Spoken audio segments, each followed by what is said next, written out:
Welcome to the Cardiovascular Surgery series, where I discuss the latest research in cardiovascular surgery from the Mayo Clinic. I will discuss today anticoagulation after bioprosthetic aortic valve replacement. Are we following the guidelines?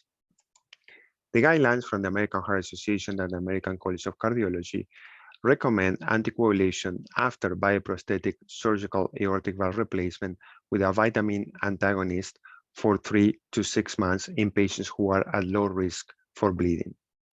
We examined the Optum data warehouse between 2007 to 2019 for patients who received bioprosthetic aortic valve replacements. There were 10,730 patients. 29% of the patients received early anticoagulation for a median of 4.5 months. The rate of anticoagulation did not change during the period of the study. Patients who received anticoagulation that were more often male, white, had a history of atrial fibrillation, hyperlipidemia, congestive heart failure, chronic lung disease, PE, and venous thromboembolism history.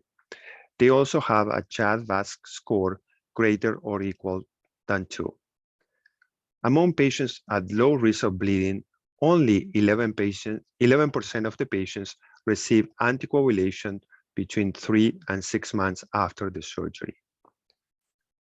We conclude that anticoagulation after surgical aortic valve replacement with a bioprosthesis, as reflected by Coumadin prescriptions, may be underused.